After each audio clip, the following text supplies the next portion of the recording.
웨비나 맛집 슈어다이티 라이브에 오신 여러분을 환영합니다. 저는 기업 IT 담당자 커뮤니티 슈어다이티의 장도환이고요.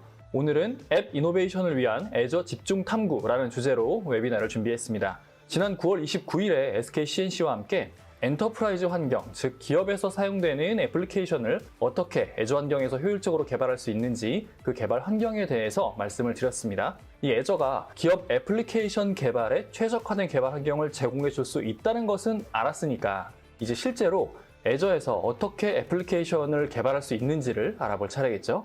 그래서 오늘은 잘 나가는 디지털 기업들의 필수 아키텍처라고 할 수 있는 마이크로 서비스 아키텍처를 중심으로 클라우드 네이티브 애플리케이션 개발을 위해 애저가 어떤 서비스를 제공할 수 있는지에 대해서 중점적으로 살펴보려고 합니다. 총 4개의 세션이 준비되어 있고요.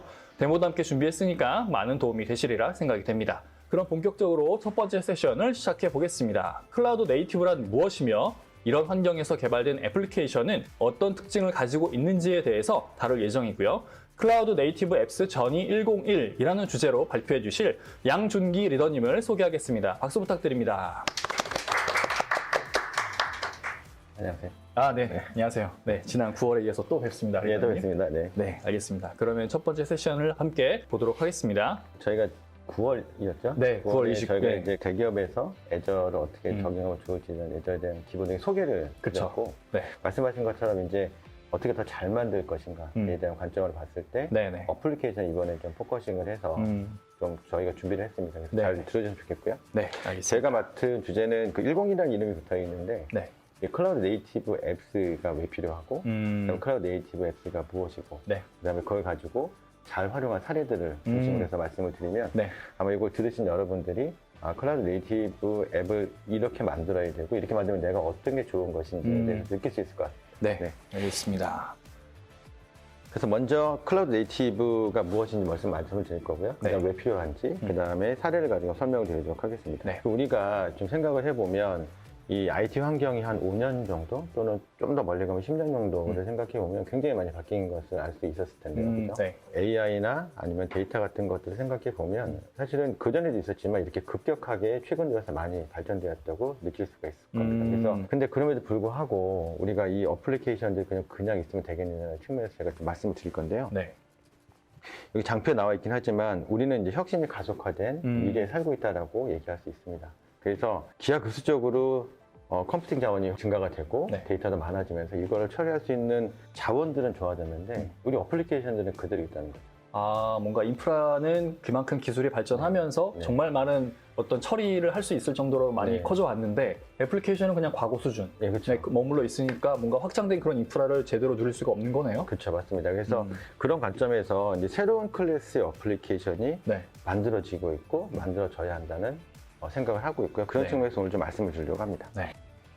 그래서 그럼 우리 미래에 뭐 어떻게 될 것이냐라고 보면 이제 클라우드 네이티브여야 된다고 하는 생각이 있는데요. 네. 그게 무슨 얘기냐면 이제 인프라는 전부 다 클라우드로 올라와 있고 클라우드 인프라로 올라간다는 얘기는 전부 다 가상화된 환경을 그쵸. 제가 만들어갈 수 있고 네. 가상화됐다는 얘기는 우리가 무언가를 할 때 빨리빨리 할 수 있다는 것인데 그럼 이런 상황에서도 우리 앱은 뭘로 만들어져야 될 것이냐라고 보면 클라우드 네이티브여야 된다는 거거든요. 네. 클라우드 네이티브라고 하는 것은 뭐냐면 이 네이티브가 약간 원주민 또는 원래부터 그랬던 뭐 그런 뜻을 갖고 있기 때문에 원래부터 클라우드에서 만들어진 것처럼 클라우드 환경에서 어쨌든 최적화된 거는 맞는데 네. 애초에 개발부터 클라우드 그렇죠. 환경에서 네, 맞습니다. 개발을 하게 되면 당연히 클라우드 환경에서 제일 잘 돌아갈 수 있도록 되겠네요. 네, 그렇죠. 맞습니다. 그래서 클라우드를 활용하는 게 아니라 클라우드에서 원래부터 만들어졌던 것처럼 만들어지는 네. 앱이 클라우드 네이티브 앱이고 이제 미래 앱은 반드시 클라우드 네이티브가 된다라고 하는 관점에서 좀 생각을 해봐야 될 것 같습니다. 그러면 기존의 온프레미스에서 운영하던 그런 애플리케이션을 클라우드로 마이그레이션을 많이 하는데 네.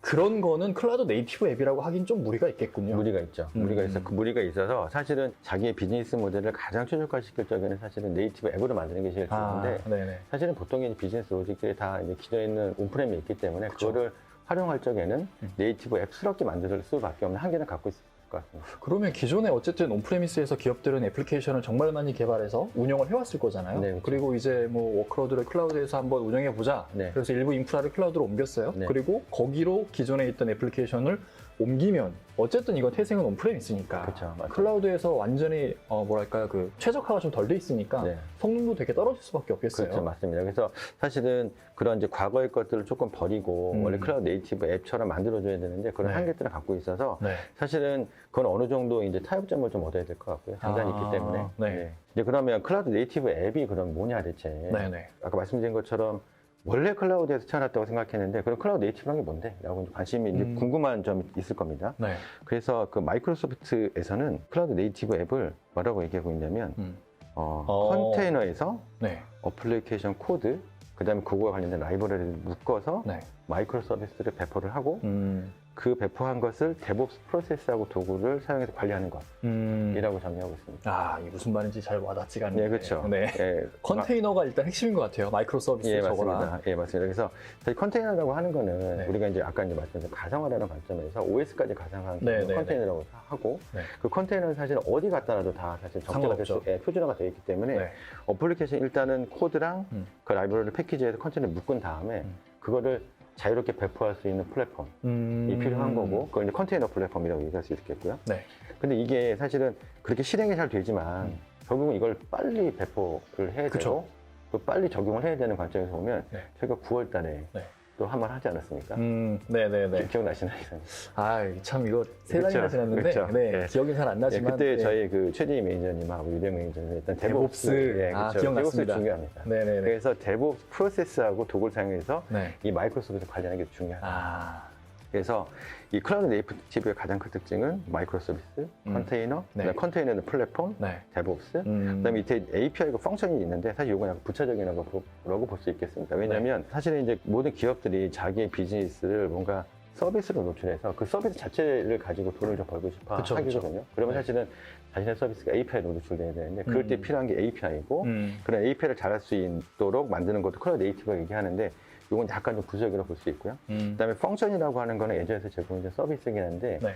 아주 서비스를 더 마이크로소프트 훨씬 더 작게 쪼개서 그걸 로직을 돌릴 수 있도록 만드는 게 애저 펑션이라고 하겠습니다. 그래서 네. 여러분들이 기억하실 때 마이크로 서비스, 컨테이너, 데브옵스 이 세 가지가 클라우드 네이티브를 이루는 가장 핵심적인 요소다 이렇게 생각하시면 되겠습니다. 네. 그러면 그런 과연 기업들에서 얼마나 많이 쓰고 있는지를 보면 사실은 이렇게 뭐 둘, 넷, 여섯, 일곱 한 뭐 35개의 지금 기업이 나와 있긴 하지만 네. 사실은 수천 개의 기업들이 이미 클라우드 네이티브를 가고 있고 네. 다 활용하고 있다고 보고 있는데 이 가운데 이제 한 줄을 딱 보시면 아, 네. SK네요. SK죠. 네. 이게 저희 CNC에서 구축했거나 또는 활용하고 있는 사이트가 되겠습니다. 네. 그 네트워크스, 그다음에 CNC, 텔레콤, 이노베이션, 하이닉스, 렌터카, 실더스와 같은 여러 관계사에서 이미 클라우드 네이티브를 개발을 하고 있습니다. 그래서 이런 고객들은 이런 클라우드의 장점을 누리면서 자신의 비즈니스를 바꾸려고 그렇게 노력을 하고 있고요. 근데 오늘 제가 설명드릴 내용 중은 사실은 우리 그룹사에 있는 것이 아니라 글로벌하게 잘 만들어진 케이스를 가지고 설명을 좀 드리려고 합니다. 대표적인 그 클라우드 네이티브로 만들어진 앱이 아마 일반 대중분들이 제일 쉽게 와닿을 수 있는 게 넷플릭스?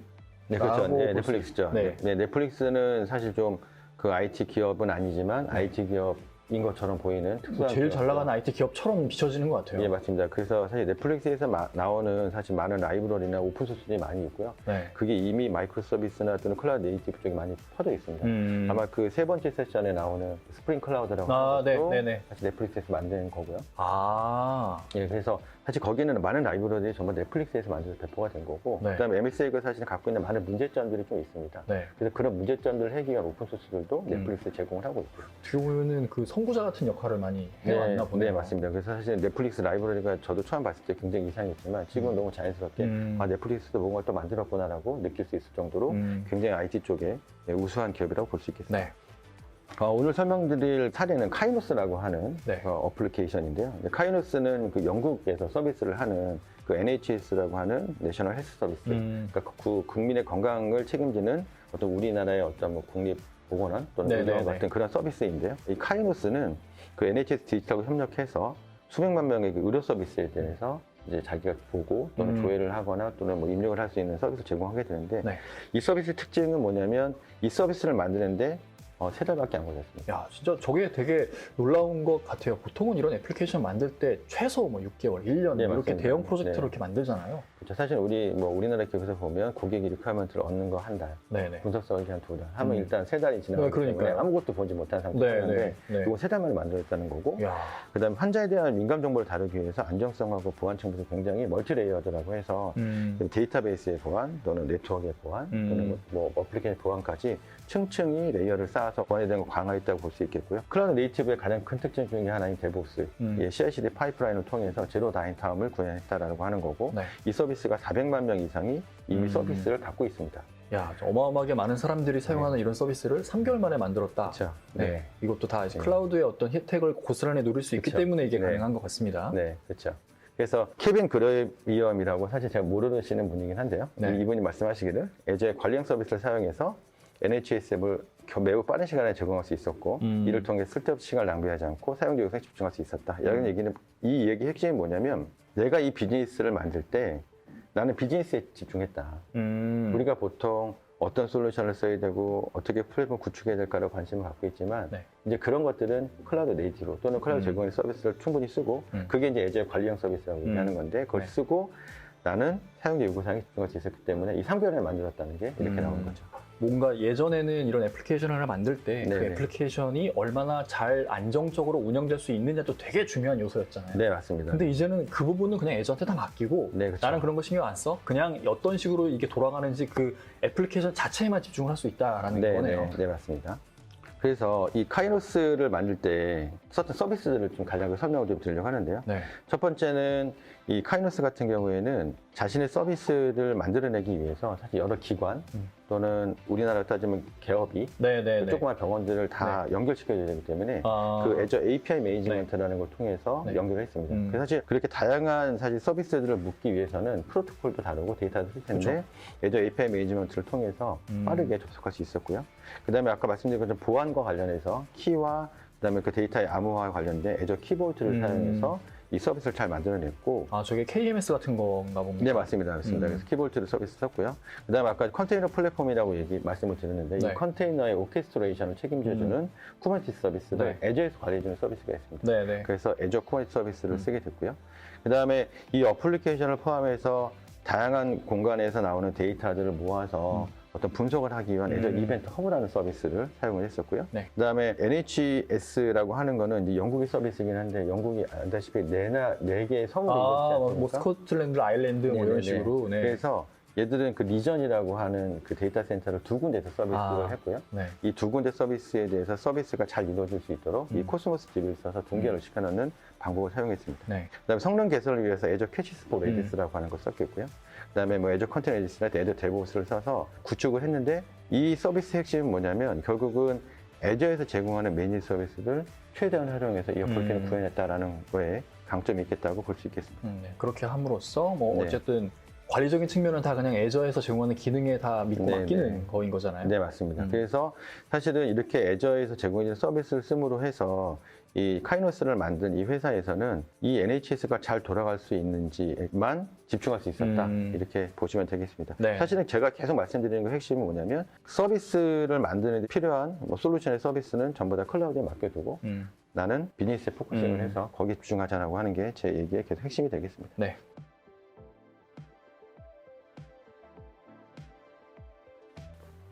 개발자들이 그러면 개발할 때 그냥 개발되겠느냐라는 거죠. 그렇지 않다는 거고요. 그래서 일반적으로 개발자들이 챌린지들이 있다는 거죠. 새로운 걸 또 배워야 된다는 부담감? 예, 그런 것도 있고 과연 서비스를 만들기 위해서 내가 가장 좀 도전을 받는 게 뭐냐, 그러니까 가장 문제가 되는 게 뭐냐라고 측면에 봤을 때 마이크로소프트에서는 첫 번째는 애질리티. 빨리 개발하라고요? 개발할 수 있냐는 거죠. 이거 빨리 할 수 있겠냐? 예, 왜냐하면 개발하려고 보면 생각보다 네. 어려움들이 많다는 거고, 그다음에 보안적인 관점에서 과연 퍼블릭 클라우드로 올라가서 그런 민감한 정보들이 들어갔을 때 또는 모든 사용자들이 전부 다 퍼블릭 클라우드에 퍼블릭한 공간에 들어갔을 때도 보안에 문제가 없겠느냐라는 거고, 그다음에 서비스가 정말 안정적으로 운영될 수 있겠느냐라는 세 가지 측면들에 대해서 챌린지가 있다라고 얘기를 하고 있습니다. 그래서 클라우드 네이티브 어플리케이션은 사실 그 가트너에 의하면 2021년도까지 35% 이상의 어플리케이션은 클라우드 네이티브가 될 것이다 라고 얘기를 하고 있고요. 사실 오늘 이제 그 애저에 대한 설명을 드리기 때문에 애저에서 그럼 어떤 강점을 보이고 있냐라고 보면 애질리티 관점에서는 사실 강력한 개발자 경험을 제공하고 있습니다. 사실은 마이크로소프트는 그 비주얼 스튜디오라고 하는 대표적인 네. 툴들을 제공하고 있고 또 C샵이라고 하는 랭귀지도 제공하고 있기 때문에 다른 벤더들, 그러니까 AWS나 구글보다도 훨씬 더 강력한 개발자 경험을 제공하고 있다고 볼 수 있겠고요. 기존에 자기가 익숙한 그 개발 환경 그대로 애저에서도 똑같이 개발할 수 있다라는 네, 거로 그렇죠. 이해하면 되죠. 네, 맞습니다. 소스에서 프로덕션까지, 그러니까 내가 만든 소스가 실제로 애저에 배포될 때까지 하나도 빠지지 않고 가장 완벽한 툴체인을 제공한다고 볼 수 있겠고요. 네. 저희가 마지막 타임에 GitHub이라고 하는 GitHub의 액션을 통해서 배포하는 거 보여드릴 텐데 그것도 마찬가지로 마이크로소프트에서 인수를 맞아요. 하기 때문에 네. MS에서는 소스에서부터 프로덕션까지 가장 완벽한 툴체를 제공하고 있다 이렇게 네. 보시면 되겠고요. 그다음에 안정성 측면에서는 사실은 뭐 애저나 AWS가 전부 다 탑 티어에 있는 CSP이기 때문에 다 안정적인 서비스 제공하고 있지만 또 뒤에서 설명드릴 코스모스 DB 같은 경우에는 여러 리전에 배포가 되더라도 굉장히 빠른 시간에 응답 시간을 보내주고 그다음에 그 리전에서 리드라이트가 될 수 있는 서비스를 제공해주고 있습니다. 네. 그래서 그런 대표적인 서비스를 통해서 릴라이빌리티를 확보하고 있다고 볼 수 있겠고요. 이 시큐리티 부분은 사실 다른 CSP들 사실 많이 이렇게 하고 있습니다. 매년 10억 달러 이상 투자를 하고 있고 네. 그다음에 각 인증기관에서 90개 정도 이상의 인증을 받고 있고 그다음에 애저 폴리시나 또는 애저 액티브 디렉토리나 시큐리티 센터하고 통합해서 그 여러 서비스들이 결국은 보안적인 측면에서 통합해서 관리될 수 있는 서비스를 제공해주고 있습니다. 뭐 요즘에는 이런 CSP들이 워낙에 보안에 많이 투자를 하니까 네. 이제는 클라우드를 쓴다고 해서 보안에 뭔가 걱정을 한다라는 거는 이제 정말 좀 안 맞는 얘기인 것 같아요. 네, 맞습니다. 네. 그러면 이제 클라우드 네이티브를 그러면 어디에 적용할까라고 보면 시나리오를 크게 6가지로 보고 있는데요. 오늘 이거를 다 설명드리진 않을 거고요. 네. 그 비즈니스 크리티컬한 어플리케이션을 모더나이제이션 하는 경우, 그다음에 자신의 서비스를 SaaS로 딜리버리 하는 경우, 그다음에 리얼타임으로 뭐 텔레메트리를 구현하는 경우, 네. 그다음에 지역적으로 널리 어플리케이션 서비스가 돼서 그걸 서비스하는 경우, 그다음에 내 서비스가 어디든지 들어갈 수 있도록 해주는 경우, 그다음에 AI가 가미된 어플리케이션들 이렇게 6가지를 하고 있는데 제가 오늘은 한 3가지 정도만 좀 말씀드리겠습니다.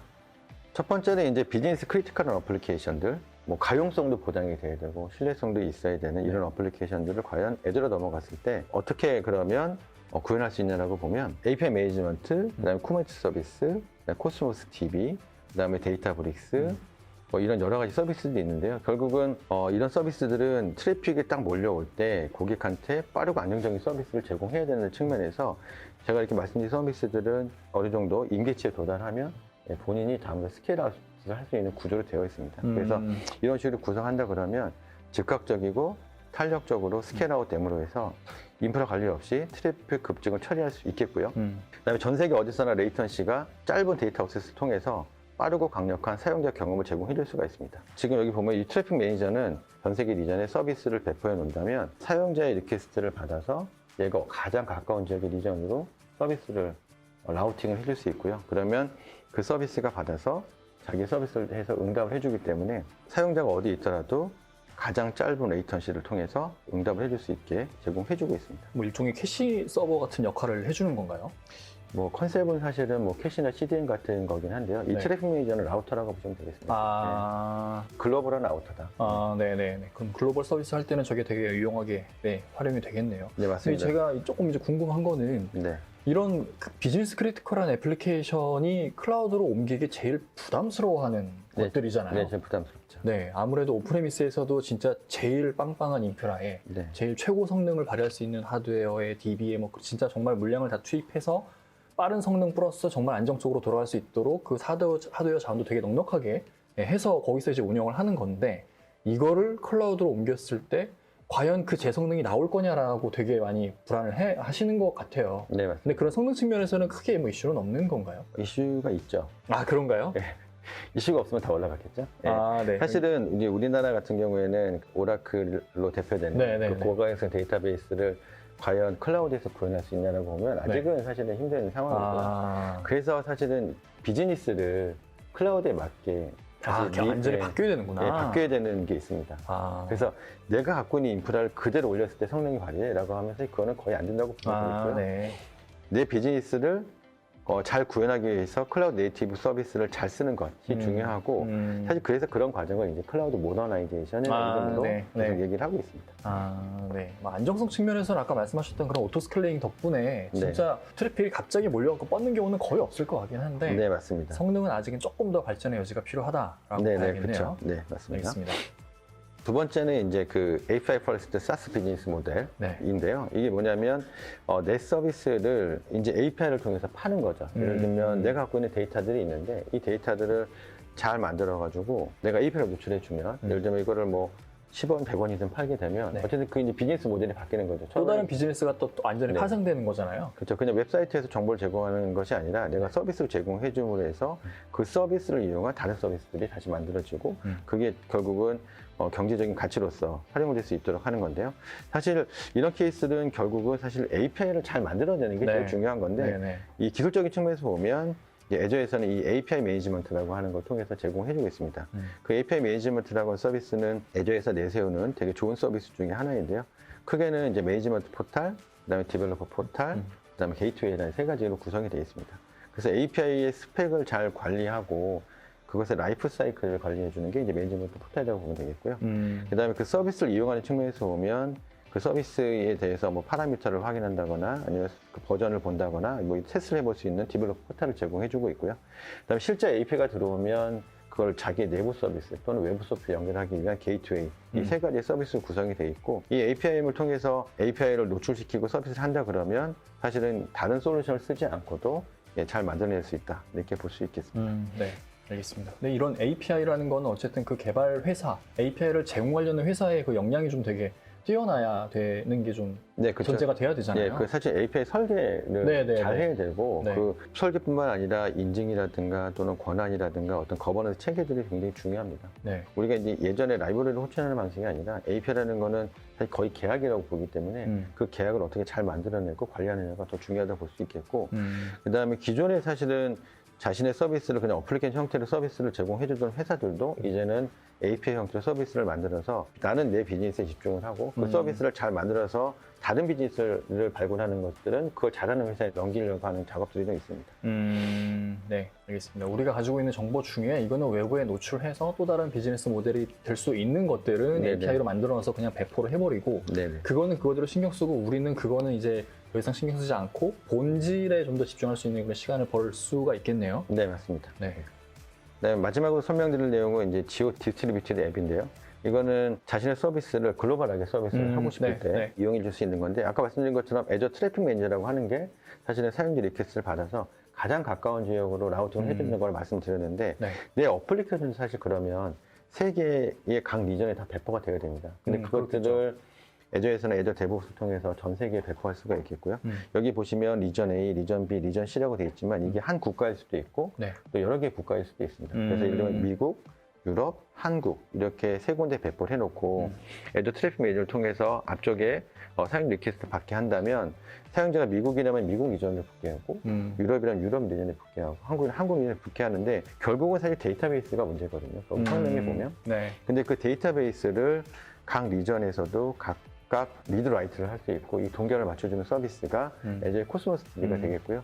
애저의 코스모스 DB는 사실은 RDB보다는 NoSQL DB에 가까운데 그런 데이터 형태라 그러면 각 리전에서 훨씬 빨리 처리할 수 있겠네요. 처리할 수 있고 동결시킬 수 있다. 그런 장점이 있겠습니다. 과거에 한 2000년대 초반이나 2010년대까지만 하더라도 그 온라인 게임들 보통 이렇게 할 때 보면 서버를 선택을 하잖아요. 내가 미국에 있는 서버에 선택을 하거나 아니면 아시아에 있는 서버에 선택하거나 그건데 이거는 그렇게 서버를 선택할 필요가 없는 거네요. 자동으로 라우팅을 해서 얘가 미국에서 접속했으면은 미국에 있는 서버로 자동으로 붙여주는 거니까. 맞습니다. 사실은 이제 글로벌 DB라고 보통 이제 그걸 예전에 얘기했었는데 그런 글로벌 DB라고 보시면 되겠습니다. 알겠습니다. 여기까지 좀 살펴봤고요. 그래서 이제 사실 애저에서는 이제 애저에서 어플리케이션을 만들 때 애저 서비스를 잘 활용해서 쓸 수 있도록 해야 된다고 제가 계속 말씀드렸습니다. 그러면 사실 오늘 이렇게 설명 들으시면 좀 부족한 데는 것들이 있을 수 있겠죠? 그래서 뭘 어떻게 하라는 거야? 그렇죠. 영어긴 하지만 그래서 클라우드 어댑션 프레임워크라고 하는 거는 사실 다른 CSP도 제공해주고 있긴 하지만 클라우드를 처음에 적용할 때 내가 어떻게 마음가짐은 아니지만 어떻게 해야 돼? 라고 하는 측면에서 제공해주는 매트리얼들이 있고요. 그다음 베스트 프랙티스나 튜토리얼들을 제공해주고 있습니다. 이렇게만 따라하면 돼. 그다음에 마이크로소프트 런이라고 하는 유명한 사이트가 있는데 저 진짜 좋은 것 같아요. 저도 그냥 둘러보기만 했는데 이건 뭐 소위 뭐라고 할까요? 그러니까 우리나라는 왜 학원이나 뭐 그런 데 이렇게 가거나 온라인 강의 많이 듣는데 그럴 때 돈 쓸 필요가 전혀 없겠더라고요. 진짜 너무 잘 돼 있어서 예, 콘텐츠가. 맞습니다. 사실은 네. 그 중간에 실행하다 보면 가상환경도 만들어주고 그러니까요. 네, 거기서 실행하고 네. 그 결과도 볼 수 있고. 네네네. 예, 그래서 근데 아주 영어만 되는 것 같던데. 네. 한국입니다. 아, 진짜 한글도 되나요? 예, 한국어가 대부분 한국어로 다 제공이 되고 있고요. 제가 옛날에 봤나 보네요. 네, 그래서 진짜 그 학원 다닐 필요가 없습니다. URL을 보면 ENUS를 KOKR로 바꾸시면 다 한국어로 아, 네네. 지원해 주는 걸 볼 수가 있겠고요. 마지막으로는 그렇게도 안 된다 그러면 이제 저희 같은 네, 파트너사들을 그렇죠. 얘기해서 하시면 저희가 도움을 드릴 수 있도록 그렇게 하겠습니다. 네, 알겠습니다. 리더님의 발표 감사드립니다. 저희는 두 번째 세션을 준비하도록 하겠습니다. 감사합니다.